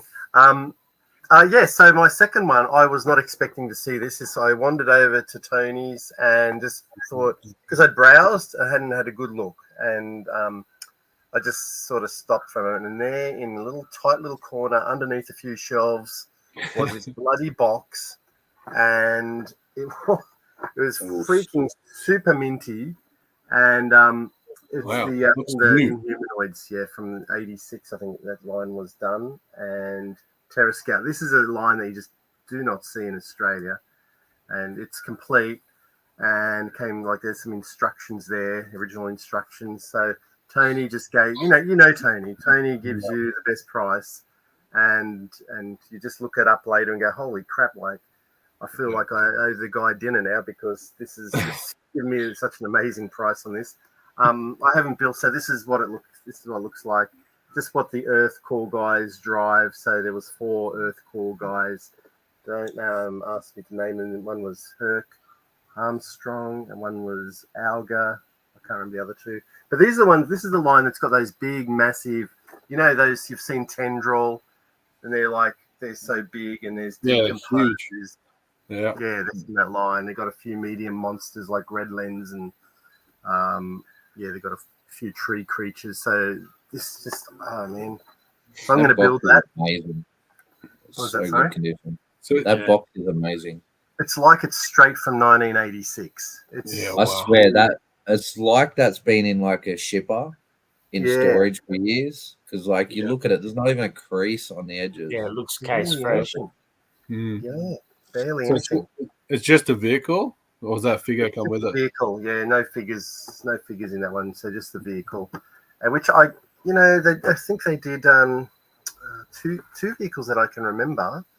So they didn't do a lot of vehicles. It was mainly about the figures. There's like the 4 humans, and then there was the 3 massive ones. Then there's, I think, 3 or 4 other mid-sized creatures as well. So just a line that I love. I've only got one that I found at a CollectorCon incomplete many years ago. And so he's sitting up there alone. So now he's got some company. So they're that rare in Australia. Oh, you just do not see Inhumanoids. And that find itself is just blew my mind. And that's why I blew my budget, because I found that. And then I'm like tossing up between that and Bionatops. And I went, I can't decide. So, mate, sometimes you got to blow your budget, like I said, because there'll be other times where you come home, like, you know, Monique and like myself, where you got a bit of money still in your wallet. So other times where you see those things, sometimes you just got to pounce. Yeah. Yep. It was about then that Nate and I were having a bit of a chat, and we got approached by a wolfman. That was one of the strangest moments I've kind of experienced at a CollectorCon. Oh yeah, I remember him. Yeah, came up and he decided to start chatting randomly, and he had a bottle of fizzy drink, like a 600ml drink, and he said he wanted to have a drink, and he didn't want to take his head off, so he's trying to grab his jaw, trying to chuck this 600ml bottle down his guzzard. I'm just like, this. I wish I should have pulled out my camera and just filmed the guy, and then seconds later decide to give Indy a high five. a classic moment. I love it. I remember my little one didn't want a bar of that wolf. I don't know what it was from. It was just. Was it Goosebumps, Dean? That's the only thing I could think of. Might have been like some Goosebumps character or something. Oh, I don't know. I don't know. I did film him. I'll have to go back and just have a look. So he'll probably pop up in the video. But speaking of that, and I want to ask you all, what's a toy line you never see at CollectorCon? So if there's any, like there's toy sellers watching us right now, for them to fill their tables, you're saying you don't see them very much, Matt. Yeah. What about you guys? Is there any toy lines that you just don't see around? And I'll go. For me, it's Visionaries. So 1988 cartoon series called the Visionaries, Knights of the Magical Light, and you just don't see those. You don't see those around that much at all. And my second one is Stargate. So Stargate figures in any of their form, movies, TV shows, just don't see them. Yeah, you don't see any of that stuff. For me, it'd be Beetlejuice. You don't see like complete ones. Like you always see the run of the muck Beetlejuice maybe on a toy collector's table. You wouldn't even think would have it, but it's like the actual complete ones with their heads and all that sort of stuff. You never see it. Which is amazing, because I thought there'd be an influx of Beetlejuice, because Sarah just started collecting Beetlejuice, and I thought with the new movie, sellers would like jump on that chance to offload some. But yeah, you're right. But even in America, like I've been looking at lots of Beetlejuice, and I think I even sent it to you recently. I found a bunch of carded stuff out of Japan, and it was like $600 for all this stuff. But even when you look on American pages, they're pricey, but they're missing so many pieces. So like I was just thinking, do I just risk it with the card and rip them all off, because they were yellowed cards, but it's just it's one of those lines that have a lot of little pieces and shit goes missing, I guess. Vacuum cleaners eat them up. Just a mixed comment, like they are getting scarce, monsters in my pocket, but I tend to come away with at least one that I don't have, and this con didn't disappoint. Thanks to Scott, who said, "Have you checked all these?" And I went, "Yeah, I checked them all." And he's like, "You got that one?" I'm like, "Oh no." Well, see, that's the next, because I've completed that line now. So like, that's the way I still engage with it. Is like, "Oi, Dean, there's like half a dozen series 1 here. Do you have that? You know, it's like the next best thing to me picking them up for myself. I love it. Ian's comment. Not enough Chewbaccas. It's because you've got them all, Ian. No, I know. Ian's thing, Chewbacca. Ian's cornered the market. There's none left. How many do you have officially, Ian, if you don't mind me asking, of vintage Chewbaccas? There's a lot. His army building Chewbacca. What about you, Scotty? Is there any lines that you wish you see? Yeah, I got 2. So I'll take you away, Matt, but we'll come back if you've got more to Oh show. yeah, I was wondering why I'm so big. It didn't dawn on me. Do you have more to show? Do you have more to show, Matt? We'll come back to you. Come back to me. Yeah, I've got one more. Sorry, we'll just sidetrack for a second. Yes, Scotty. To answer Dean's question, I've got two Mad Balls, vintage Mad Balls. I don't, I don't really. I mean, I see the more, the newer ones still on card, and the Monster Balls like the newer ones, but vintage Mad Balls, I rarely, if ever, see at CollectorCon. I've seen one at Scott at Toy Asia's had the head of the Mad Balls head popper dust brain, and as soon as he said he had it, I was just snatching it out of his hand, quick stick. So Mad Balls is one. And Dino. Sorry, Scott. Dino. Andrew's backstage, mate. Oh, sorry, mate. Thank you. Yeah. Sorry, Scott. Oh, no, that's right. I don't know my and Mattel Food Fighters is my other one. I've literally never ever seen a food fighter at CollectorCon.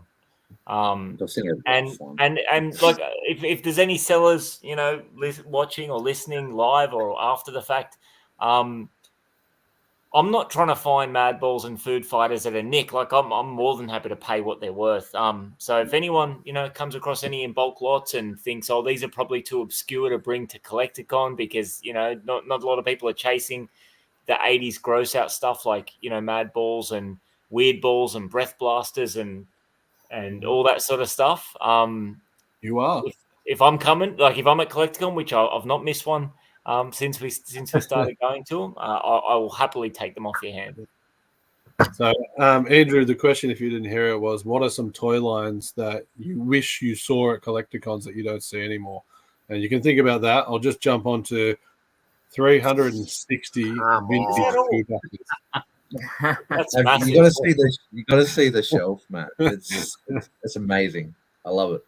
You should just bring that as a display piece behind you guys, and it'll just draw everyone to the table just to look at that. Wow, it's such a good character. That's quite the Wookiee army. Name them, Ian. Name them all. I would love to see that. John, Brett, Samuel, Leah. But what about you, Nate? What would you love to see? It might not necessarily be like a CollectorCon specific thing, but I would like to add Cowboys of Moo Mesa to my call. And I don't seem to be over here as much as I found. Like I haven't been really looking, but I don't. Anytime I have looked, there doesn't seem to be anything around. That would be a toy line I'd be interested to get into. I reckon they'd be very cool next to my turtles or something. Yeah, definitely. I love Wild West Cowboys and Moo Mesa. Tony B's actually had a few. He's had a few come through his hands in bulk lots that he's got from overseas. I've not managed to get any for myself because I'm always keeping an eye out. But you're 100% right, Nate. Like I don't remember ever seeing Cowboy Moo Mesa at CollectorCon. Yeah. They never came out to Australia when they were released. They never made it out here anyway, so that's probably why they're so rare. Yeah. Hello, podcast from the pit. Thank you for tuning in. Thank you. And I don't know if is this real? Yeah, it's real. Oh. No. Damn. Hey, what has happened? She got a gift off screen and had 6 of the same one. As the bonus. Yeah. Oh, no way. Oh my god. We got a lot. But what's crazy is it was only like 46 about a month and a half ago. So, it's went. I feel like some Gremlins thing. Like if you get them wet, they're all just going to turn on you. That's what happened. I can hear her rummaging in the background. I can guarantee there's Fugglers turning up. They're coming. Dean's so impressed by it all. You can see. I don't look at his face. Yeah, sure. Just cover him. Just cover him up. The same. Why? Fuggler. How? Because Screen bought that box. He did an unopening box, and they sent him the same Fuggler. We can't even see. And you're not supposed to feed him after midnight, you know. Yeah, Oh, They'll start I'm gonna start doing charging their rent. too realistic teeth. I actually have close to 100. wow. That is insane in the toy brain. It means I can buy more turtles. So good. Brilliant. Screw you, sorry, not sorry. Oh, Mrs. Before we go back to you, Matt, Andrew, is there toy lines that you wish you saw a little bit often or more often? I think what I'm noticing now is a lot of the 70s stuff isn't around anymore. So that's sort of, it's very hard to find some of the old stuff now. I mean, you guys are struggling with the 80s stuff, and even finding that sort of those lines sort of not a lot. And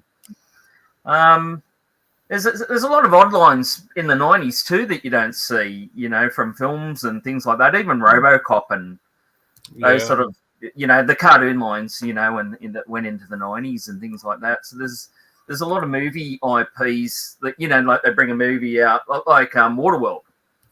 Yep. And all that sort of thing. That those 90s ones are actually even sort of harder to get. But finding, I mean, you always see Star Wars. Star Wars is the big one, and G.I. Joe and MOTU. But there's quite a few lines now that you just don't see, or if you see them, they want a fortune for them. Yeah. They always want a fortune for them. I don't know why. All right, Matt. Oh, back again.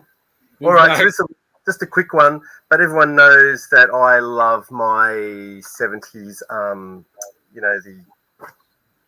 the Christmas specials. Oh, God, I forgot the name of them all. Anyway, this one's not a Christmas special. This is from an Easter special, and I've actually never heard of this. Oh, it's from Diamond Select, actually. It's Peter Cottontail. So they did that, I think, in the early 70s. So this was from Carl, Retro Cartel Collectibles, and he very kindly held that for me for this. I don't know if you did, but anyway. I just found it there, and I reminded him that I was going to buy it off him, and he very kindly gave it to me. So this can go up there with my Christmas ones from A Year Without a Santa Claus and the likes. And talking about that, like I was saying to Carl, like if you watch Geek Strong, he went to Dino Geek Strong. He went to an antique market, and they had in box in this antique market, Santa Claus is coming to town in box, and it was a Fred Astaire figure with his cart that he rode. 20 US he had on it in box, and he just passed on it. I was so close to going, Dino, you got to pick that up, my friend. Get it. Anyway, that was that was just a little pickup, and I appreciate you helping me out with that, Carl. I love these figs, so yeah, cool. Thank you very much. I think so there you go. There's another Fred Astaire. I think Fred Astaire also appeared in this one as well. So yeah, they're the four that you could probably get. That's it. That's it. Shrunk. Wait. Sorry, and these. Thank you very much, Dino. You gave me a couple of Doctor Who books. I had them here, and so I really appreciate that. As I said, I had that one as a kid, and it's long gone. Time Flight, my favorite Doctor. So I appreciate you. Well, I think it was Sarah you said had found those. Sarah found them at an op shop, so nice little find. These are very hard to find. I remember these are the only books I ever read in the library when I was in high school. The only books I read because I'm not a very good reader. Bottom of the class. You did give me something too, but I don't have it ready. I was going to put it in the video. Some silly little accessory that it's hardly worth mentioning. But it completes. It completes it. Oh, does it? Okay, good. Okay. Yeah. 100%. Jules a fan of Doctor Who. We know that. Yes, indeed she is. Yeah. Well, Jules, hopefully we can catch up next CollectorCon, because I've missed you in the last couple of CollectorCons, and I've got something to give you from Dan, Ed 5 Dan. He's got that box. I think it's a Webster figure, so we have to catch up in, I think it's September, is it? Yeah. I have stuff for Jewel as well. Jules, got to come. So, I'm just conscious of time. Andrew, did you want to talk about what's behind you at all? Yes. So, but before you do that, I just want, for the rest of the guys, just as we're we're moving out, just think about, was there a toy or something at the con that you immediately regretted not picking up when you left or got home? So think about that, and we'll have Andrew just talk about his beautiful thing behind him. So as you can see, I picked up this MOTU Eternia. This is the newer version. It's for the Origins line. Matt was kind enough to house at his place for a little while, and we, on the weekend before we went to the show, we set it up and we filmed it, and it is a massive thing, but yeah, it's just I love it. I regretted getting it at the time. We were down all at Canberra at the time it came out, weren't we? So Melbourne. I think we were down there with Scotty in Melbourne. They picked it up. Yeah. And we sort of like didn't have the money at the time, did we? No. It's Melbourne or that. Yeah. We chose Melbourne. So we got it for a good price. I mean, the guy lost out on the shipping, actually, didn't he? He sort of like underquoted it, and because it is a massive item, it has to be like the box would have to be over a meter square. It's just that's so crazy. Wow. Yeah. But the only problem with this thing is, as I found out, is when we put it together, can't get the tower apart. That's it. Clips in. That's it. You can't get it all back into the box again without breaking it. So it's sort of a one-time assembly, unfortunately. And what about the rails? Like, what's their quality compared to the vintage? Because obviously the vintage is just brittle as these days. Yeah. So I mean, the rails seem that they have. I think the original ones actually hook in underneath the rails. So these got a little ball joint, and they sort of just pop in, and they seem a lot. I mean, they're still hard, not rock hard, but they've got a bit of flex into them. Yeah. I imagine in 15, 20 years, they'll probably go hard as well, depending on the type of plastic they use. But that'll probably be somebody else's problem by then. Nice. Very, very impressive. That's like 40 liters of toys right there. Yeah, so we did a lot of because we were, it was Mattel sent us Matt quite a few figures, and I had some other figures there that Matt had kept for me, and so we did a big unboxing sort of thing. But that thing took all day just to muck around with, didn't it, Matt? yeah, but it was fun, and then you bring out the other two sets and compare it, and it's just it dwarfs them, and it was good. I sent a couple of pictures off to a couple of people who would be interested in that type of stuff, so they're like, "Oh my god, that's huge." We anticipate a detailed keep on collecting unboxing video. Yeah. Can I ask one question, Andrew? How did you was it tricky to, like, did you have to make changes in the collection room to make room for it? Because obviously the flag was a big addition to the toy room in terms of, taking up floor meterage. Was this another tricky one? Well, the flag's in Hall 1. This is in Hall 3, so it's.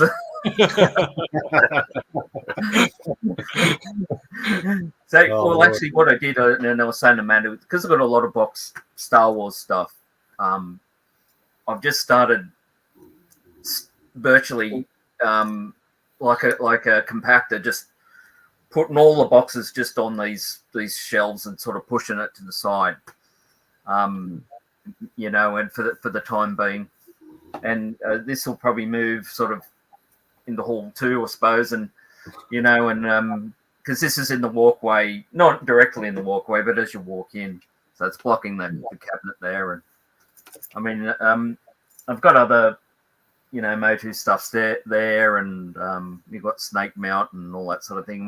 And they look good. Matt took a picture of it, of his Snake Mountain and Origins 1 and Castle Grayscale beside it.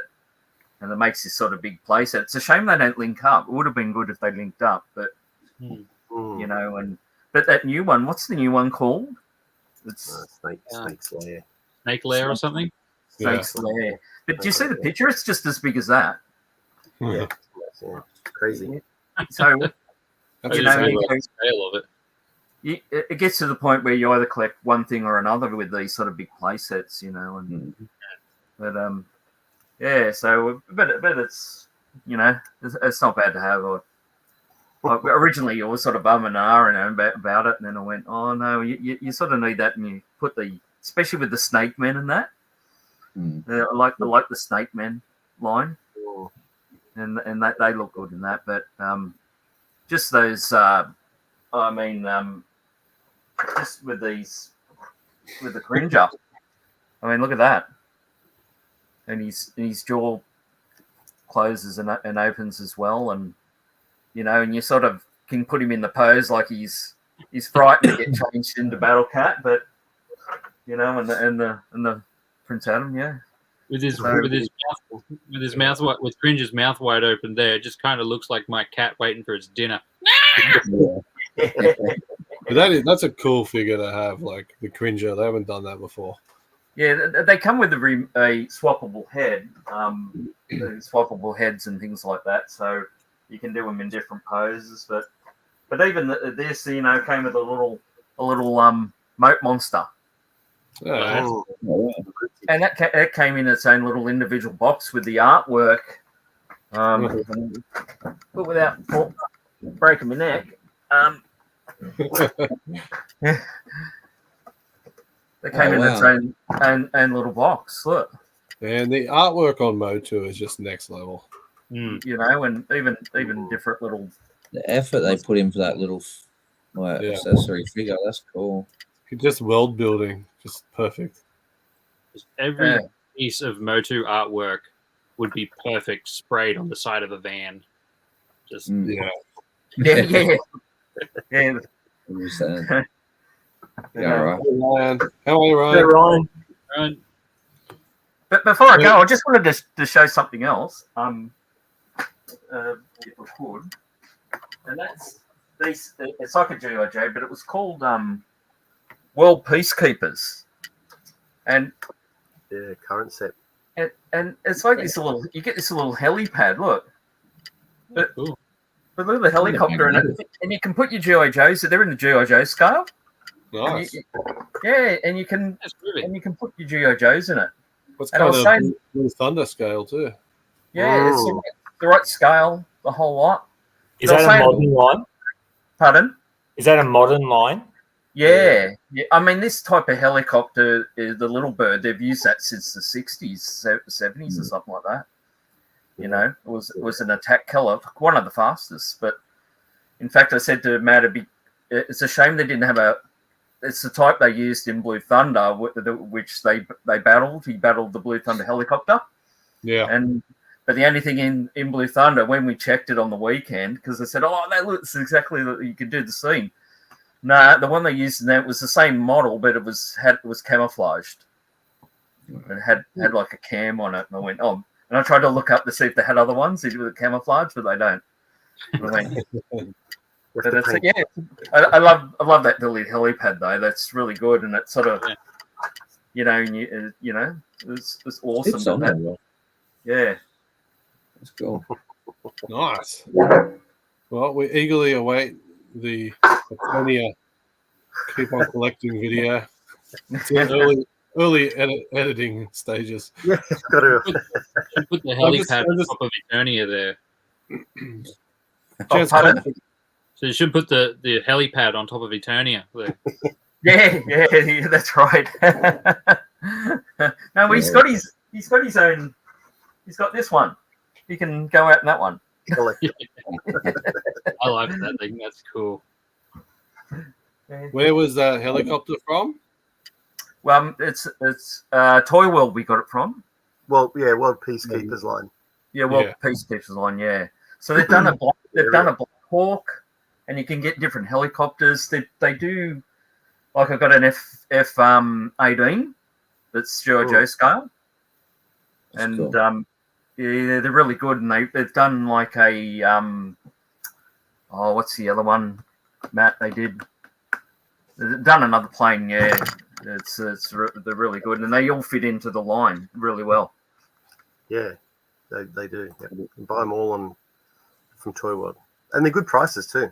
Like, and we bought this little set. It came with a little double decker bunk. Oh yeah, and, right. Oh, you can show it. Yeah. He's having a sleep at the moment. I just set him up while you guys were all talking. I'm like, I'll just set these guys up there in a sleep. So there you go. And And it's got a little locker.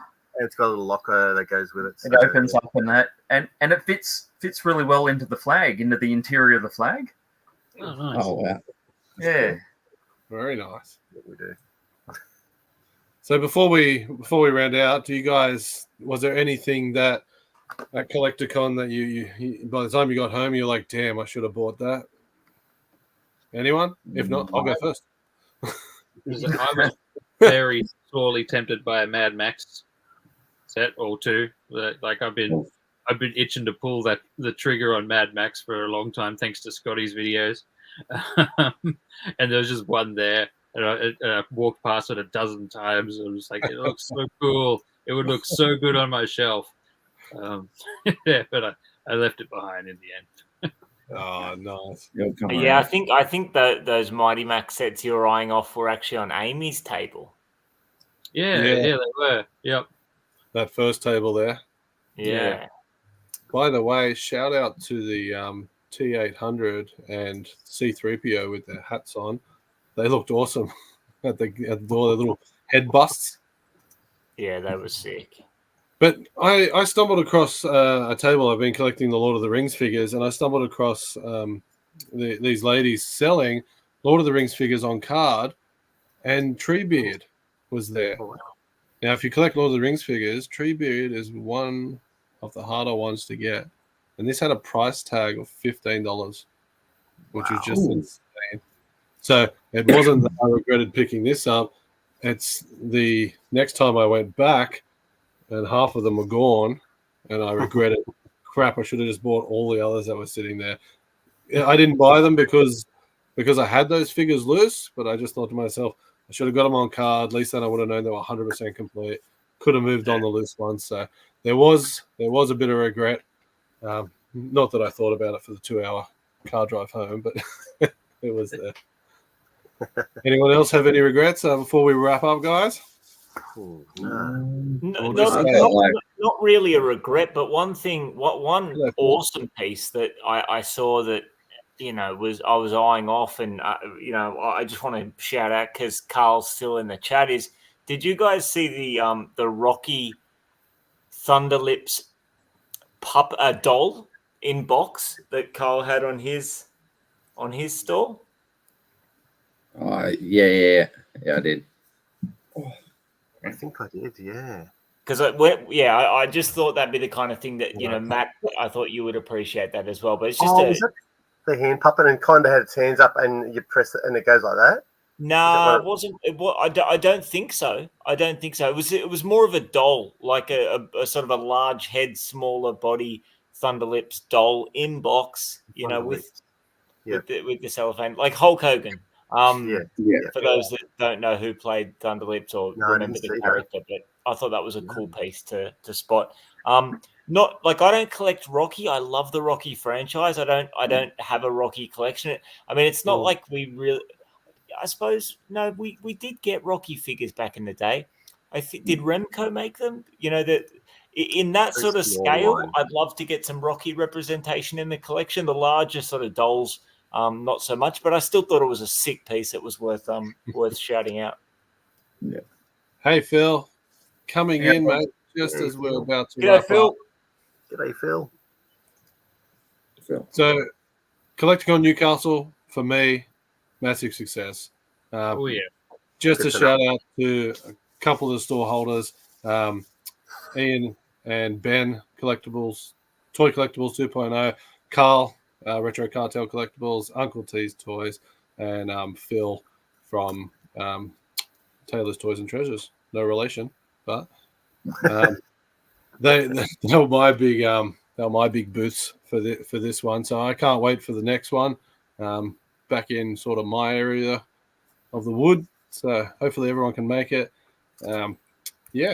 Anything more you guys want to say before we round out the day? Thank you everyone in the chat that's turned out as well too tonight. Did anyone see that Yoda that was in is it Carbonite or whatever? Yeah. It was like the custom one. Yeah. That was something I was like, I would have loved to take that home because it was just done so well. I spoke to that guy, and he made all that. So he wow, customized all that. And I was filming, and I asked him if he had a name for his store, but he told me one, but he said he was working on a better one. So nice. it was great. Anything like his art is going to be a good name, because that was really cool. I'm not a Star Wars. Well, I am a Star Wars fan, but yeah, it was definitely something that was cool to see. It is. So the last shout out I want to do is just to Amy for putting on these events over and over. They just become more and more successful, and we love them, as you know. We love them. So thank you everyone in the chat. Thank you all you guys, Monique as well for coming on. I'm probably going to look at doing this maybe every second con. We'll just get together and have a wrap. Maybe even get some of the store holders on and just see from their perspective what is it like on the other side of the table. Maybe even Amy. Who knows? The world is our oyster, guys. So thank you everyone. Appreciate it. Hanging out tonight, and we'll wrap it up there, guys. So thanks everybody. See you later. See you guys. Thanks for hanging out. It's going.